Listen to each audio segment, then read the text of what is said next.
ပရိသတ်အားလုံးပဲမင်္ဂလာပါခင်ဗျာခုတင်ဆက်ပေးမှာကတော့အိမ်ပေါ်မနဲ့ဖောက်ပြန်တယ်ဆိုပြီးသတင်းထွက်လာတဲ့မင်းသားအောင်ရဲလင်းသတင်းပဲဖြစ်ပါတယ်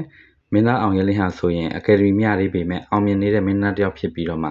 ပရိသတ်အများရဲ့အားပေးမှုကိုရရှိထားတဲ့မင်းသားတစ်ပဲဖြစ်ပါတယ်အောင်ရဲလင်းရဲ့ရှစ်တူကဟိုတယ်ပိုင်ရှင်တတိမကြီးဖြစ်ပြီးအောင်ရဲလင်းထက်အတက်ကြီးလို့ဆိုပြီးတော့မှအရင်ကပရိသတ်တွေကဝေဖန်မှုတွေရှိရတာပဲဖြစ်ပါတယ်အခုလူမှုကွန်ရက်ပေါ်မှာနာမည်ကြီးပြီးလူစိတ်ဝင်စားမှုများလာတဲ့သတင်းကတော့မင်းသားအောင်ရဲလင်းဟာသူ့ရဲ့ရှစ်တူဟိုတယ်ပိုင်ရှင်တတိမရဲ့အိမ်ကူနဲ့ဖောက်ပြန်တယ်ဆိုပြီးတော့မှသတင်းတွေထွက်ပေါ်လာတာပဲဖြစ်ပါတယ်တိတ်ပုံတွဲနေတာတစ်နှစ်ကျော်လောက်ရှိပြီလို့လည်းဆိုထားပါတယ်မင်းသားအောင်ရဲလင်းဟာဆိုရင်အောင်မြင်တဲ့အမှုပညာရှင်ဖြစ်ပြီးပြိုတိုင်းကြိုက်တဲ့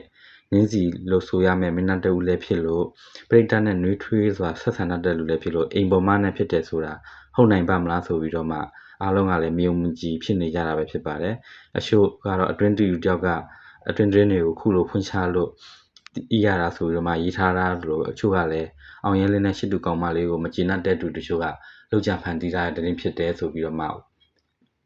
ယူဆနေကြရလဲရှိပါတယ်ပြိတ္တကြီးတို့လည်းကိုယ့်ရဲ့ထင်မြင်ယူဆချက်ကလေးကိုပြောပြပေးတော့ကြပါဦးခင်ဗျာသူဘာပေါက်ပြန်အောင်ရဲနေမင်းသားနဲ့ဖောက်ပြန်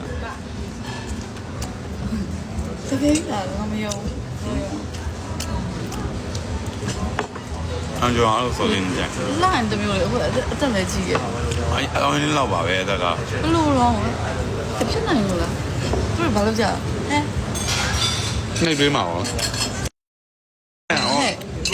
အောင်ရဲချူတင်ပြန်လာညောင်းနေမှာလေနင်ကနေပြီးတော့နေပြီးတော့ငမနေပြီးလည်းနေပေါင်းဝါနေခါနေအပေါ်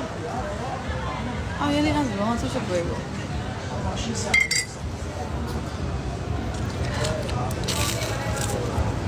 အောင်ရဲလေးအဲ့လိုဆွတ်ပွဲဝိုင်း